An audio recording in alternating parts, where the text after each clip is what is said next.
करिश्मा, रेशमा और मनीषा 3 बहनें हैं। उनका एक भाई भी है, मयंक। मयंक अपनी बहनों को बहुत प्यार करता है, लेकिन मयंक की पत्नी सविता इस मामले में मयंक से बिल्कुल ही अलग है।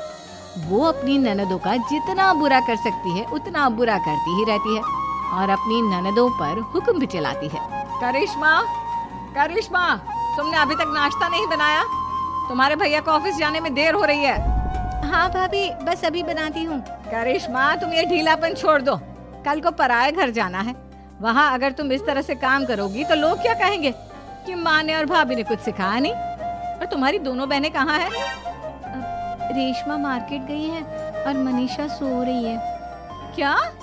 सुबह के 8 बज रहे हैं और ये महारानी अभी भी सो रही है? ये कहते हुए सविता अपनी सास दुर्गा देवी के पास जाती है। माँ जी, देख रही हो अपनी बेटियों के तौर तरीके? क्या हुआ बहू, सुबह सुबह क्या कर दिया मेरी बेटियों ने? अरे एक तो अभी अभी उठकर किचन में गई है, दूसरी सुबह सुबह बाहर चली गई और तीसरी अभी तक सो रही है। क्या करूं मैं इन तीनों का? मैं तो परेशान हो गई हूँ।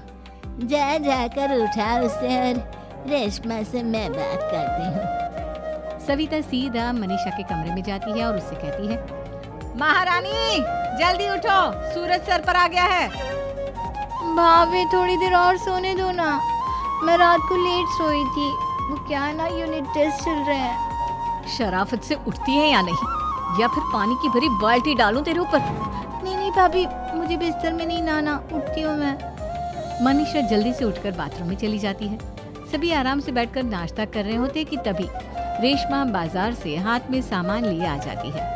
रेशमा को देखते ही सविता उस पर बरस पड़ती है। लो, आ गई महारानी। ऐसा भी क्या सामान लाना था जो सुबह आंख मलते ही बाजार की तरफ रवाना हो गई?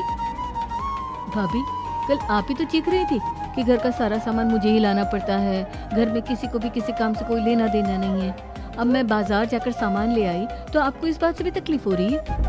देख रही हो माँ जी, अपनी बेटी की जुबान कैंची से भी तेज चलती है। और मयंक, आप तो कुछ कहेंगे नहीं अपनी लाडली बहन को? रेशमा, अपनी भाभी से ऐसे बात नहीं करते। चलो माफी मांगो। भैया, मैं क्यों माफी मांगू? आप भाभी से बोलिए ना कि हम पर कम हुक्म चलाया करे। हम इस घर की बेटियां हैं और आपकी पत्नी की ननद है, नौकरानी नहीं। लो कर लो बात। इनकी भलाई के लिए कुछ भी बोलो तो इन्हें बुरा लग जाता है। इस घर में यही इज्जत है मेरी।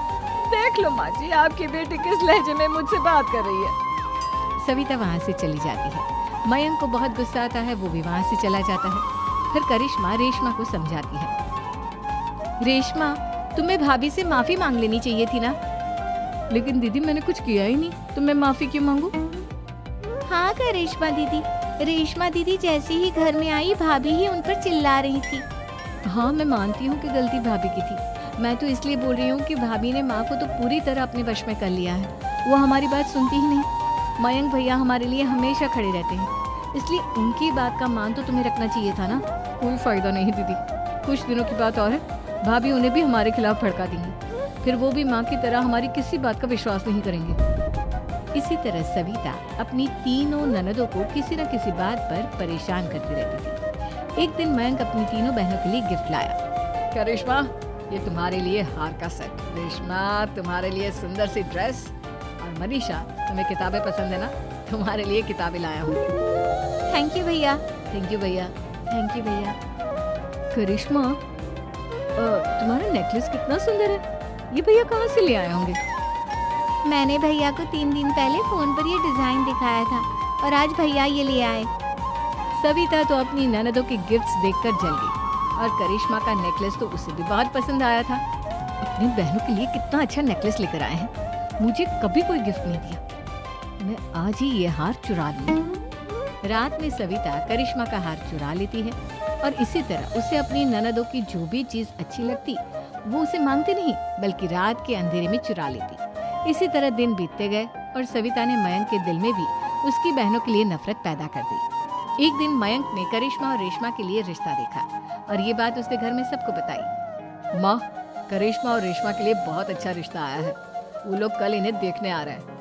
आप और सविता मिलकर सारी तैयारी कर लेना। ये सुनकर करिश्मा और रेशमा खुश हो जाती हैं, लेकिन सविता सोचती है, अगर इन दोनों बहनों की शादी हो गई तो घर और बाहर का काम कौन करेगा? मनीषा तो एक नंबर की कामचोर है, उससे तो किसी बात की उम्मीद लगाना ही बेकार है। मुझे इस शादी को रोकना होगा। अगले दिन सभी लड़के वालों के स्वागत की तैयारी करने में लगे होते हैं। तभी मयंक अपनी बहनों से आकर कहता है, तैयार हो गई तुम दोनों?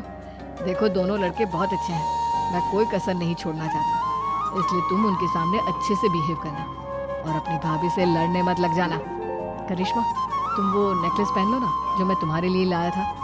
भैया मैं बहुत देर से वो नेकलेस ढूंढ रही हूँ, लेकिन मुझे मिल ही नहीं रहा। क्या तुमने नेकलेस खो दिया? तुम्हें पता भी है वो कितना महंगा था? तुम कोई काम ढंग से नहीं कर सकती। मयंक गुस्से में वहां से चला जाता है। थोड़ी देर बाद लड़के वाले भी आ जाते हैं। वो दोनों बहनों को पसंद कर लेते हैं और रिश्ता पक्का हो जाता है। लेकिन सविता के दिमाग में तो कुछ और ही खिचड़ी पक रही थी। वो पंडित जी के पास करिश्मा की कुंडली लेकर जाती है और उन्हें पैसे देकर करिश्मा की कुंडली बदलवा देती है। जब लड़के वालों के पास करिश्मा की कुंडली जाती है तो वो दुर्गा को फोन करते हैं। बहन जी, हमने करिश्मा की कुंडली अपने पंडित जी को दिखाई थी। आपकी बेटी की कुंडली नहीं बल्कि दोषों का पिटारा है। देखिए, मैं और मेरे पति इन सब बातों में बहुत विश्वास करते हैं, इसलिए हम आपकी बेटी से अपने बेटे की शादी नहीं करा सकते। इस तरह करिश्मा का रिश्ता टूट जाता है और सभी घर वालों को बहुत दुख होता है। अब कविता सोचती है, चलो करिश्मा का तो रिश्ता टूट गया, अब रेशमा का भी रिश्ता तोड़ना है। क्या करूं? अब सविता आवाज बदलकर किसी अननोन नंबर से रेशमा के होने वाले ससुराल में फोन करती है। हेलो, मैं कौन हूँ कौन नहीं ये आपके लिए जानना जरूरी नहीं।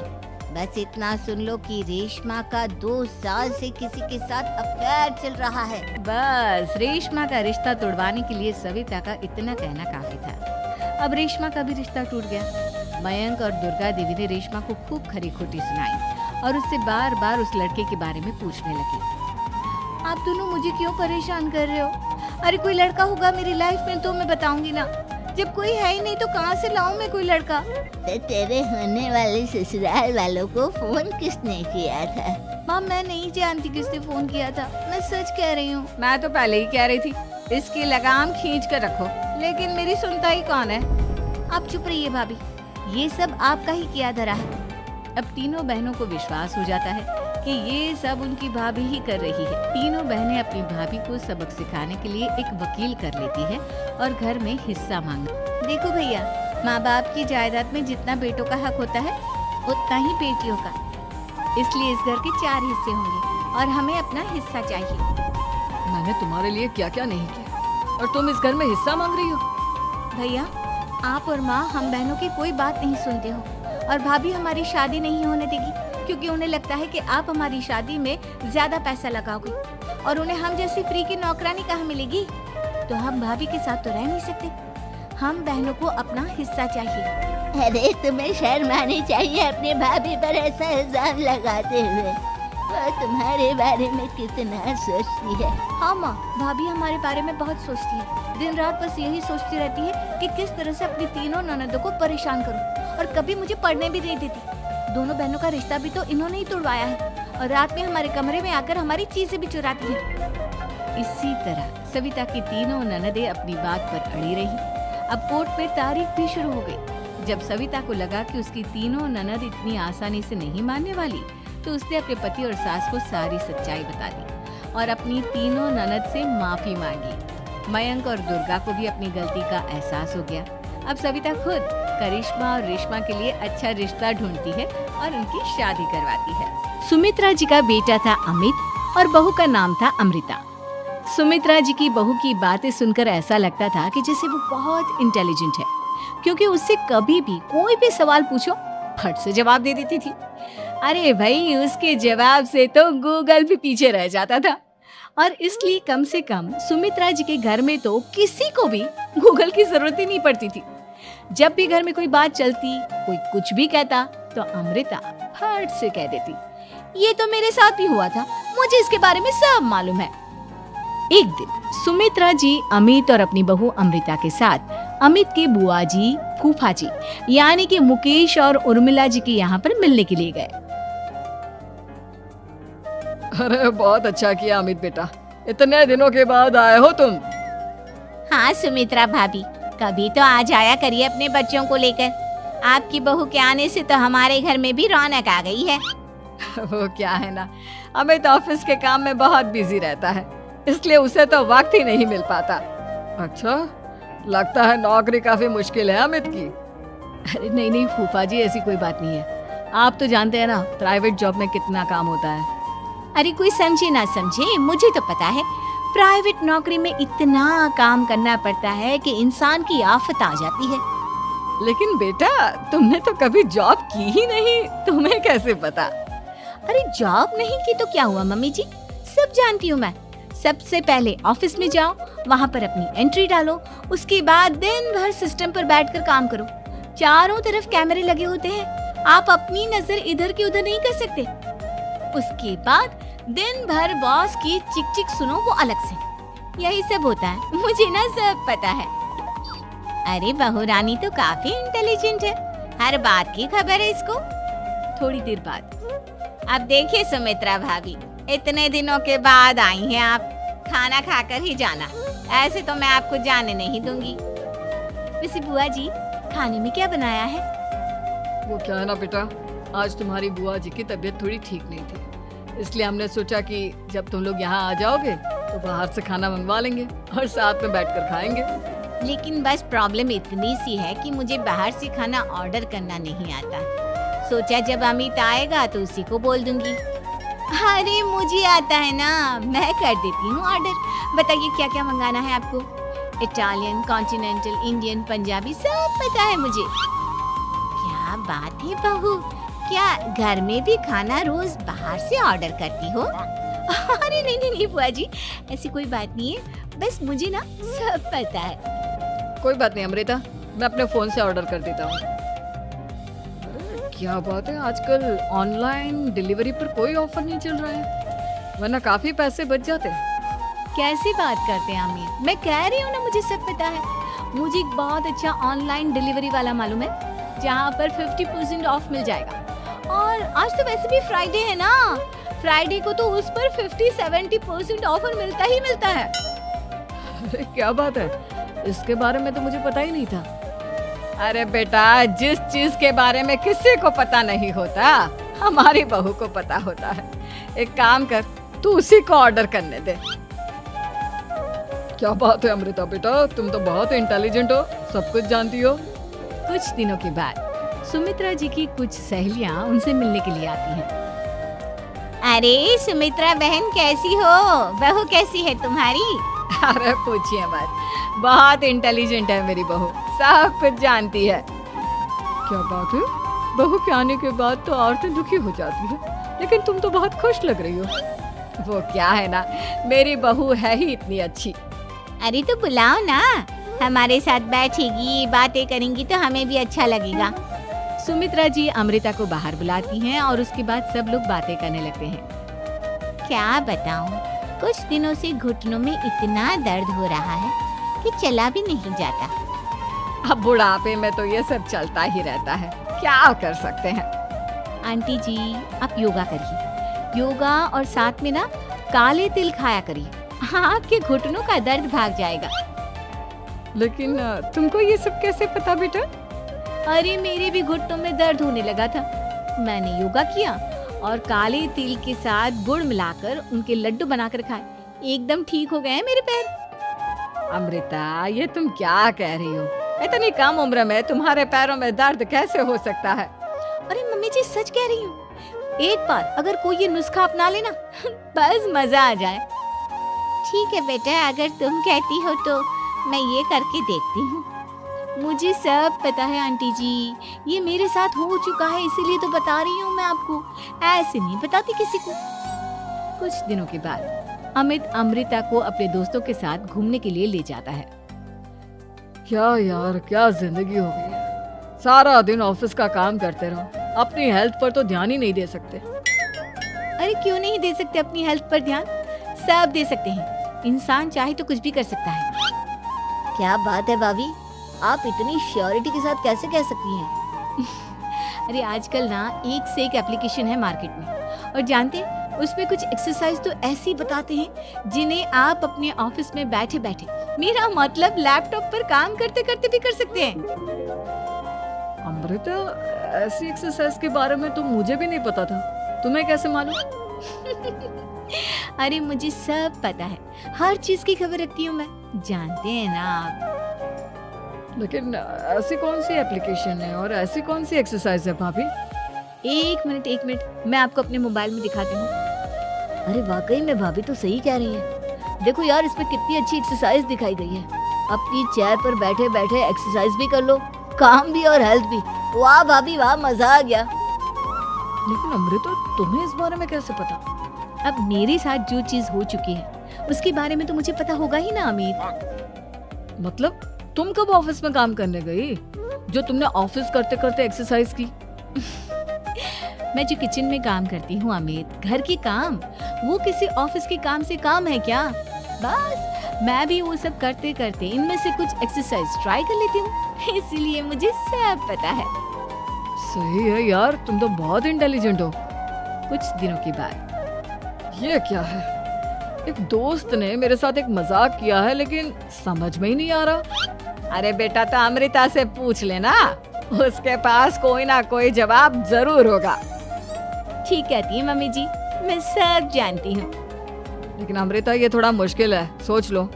मेरे लिए कुछ भी मुश्किल नहीं, दुनिया की कोई भी पहेली हो मैं चुटकी में सॉल्व कर लेती हूँ। अच्छा ठीक है, देखो मेरे दोस्त ने मुझे एक खाली पेपर दिया है और कहा है कि इस पर उसने मेरे लिए कुछ मैसेज लिखा है। अब एक बात बताओ यार, खाली पेपर पर, I mean, जिस पर कुछ भी नहीं लिखा हुआ, उसे मैं कैसे पढ़कर बताऊं? अरे बस इतनी सी बात, इसे तो मैं चुटकियों में सॉल्व कर दूंगी अमित। लेकिन कैसे बहू? इस पेपर पर तो वाकई में कुछ नहीं लिखा हुआ, एकदम खाली पेपर है, कैसे क्या पढ़ोगी तुम? अमित, एक छोटा सा काम करो, जल्दी से एक मोमबत्ती लेकर आओ। अरे बहू, पेपर में आग लगाने का इरादा है क्या? नहीं मम्मी जी, इस पेपर पर अमित के दोस्त का लिखा हुआ मैसेज पढ़ने का इरादा है। अमित कैंडल लेकर आता है। अब ना बस इस पेपर को धीरे धीरे कैंडल के ऊपर घुमाते रहो, देखना 2 ही मिनट में मैसेज आपकी आंखों के सामने होगा। अच्छा ठीक है, मैं ऐसा करके देखता हूँ। 2 मिनट के बाद। अरे वाकई में इस पर तो अक्षर बनने लगे, लेकिन ये हुआ कैसे? और अमृता, तुम्हें कैसे पता? बहुत सिंपल है मम्मी जी, अमित के दोस्त ने नींबू के रस से मैसेज लिखकर उसे सुखा दिया। अब अगर मैसेज पढ़ना हो ना तो पेपर को आग के सामने ले जाओ और लेटर्स अपने आप उभर कर आ जाते हैं। वाह बहू, लेकिन तुम ये सब कैसे जानती हो? अरे मम्मी जी, जब मैं छोटी थी ना तो अपनी सहेलियों के साथ ऐसे ही गेम खेला करती थी। ये तो मेरे साथ कितनी बार हो चुका है, मुझे सब पता है। थैंक यू यार अमृता, तुम्हारी वजह से हमें कुछ भी सोचने की जरूरत ही नहीं पड़ती, तुम सब कुछ बता देती हो। कुछ दिनों के बाद सुमित्रा जी को अमृता के प्रेग्नेंट होने की खुशखबरी मिलती है और सुमित्रा जी अमृता को डॉक्टर के यहाँ लेकर जाती है। देखिए सुमित्रा जी, आपकी बहू की तबीयत बिल्कुल ठीक है, किसी भी तरह की चिंता करने की कोई जरूरत नहीं है। लेकिन हाँ, उनको आयरन वाली डाइट खाने की बहुत जरूरत है। ठीक है डॉक्टर साहब, आप बता दीजिए मैं अपनी बहू को क्या क्या खिलाऊं ताकि उसकी तबीयत ठीक रहे और आने वाले बच्चे की भी। अरे मम्मी जी, इसमें डॉक्टर से पूछने की क्या जरूरत है? किशमिश है, अनार है, पालक है, ये सब खाना चाहिए, आयरन का लेवल बिल्कुल बराबर रहता है। अरे वाह, आपकी बहू तो सब कुछ पहले से ही जानती है। ये तो बहुत अच्छी बात है। देखो, आयरन के साथ तुम्हें कैल्शियम भी खाना होगा। जानती हूँ मैं, अगर आयरन की खाली सप्लीमेंट लेते हैं और कैल्शियम नहीं लेते तो बॉडी उसे अच्छे से एब्जॉर्ब नहीं कर पाती, सब पता है मुझे। बहू, ये भी मालूम है? हाँ मम्मी जी, आप तो जानती है ना, मुझे सब पता है। आपकी बहू की बातें सुनकर अच्छा लग रहा है। मुझे ऐसी बहुत कम लड़कियां मिलती हैं जिन्हें इतनी नॉलेज होती है, सारे सवालों के जवाब देती है। और हमारे इंडिया में तो वैसे भी हालात बहुत खराब है।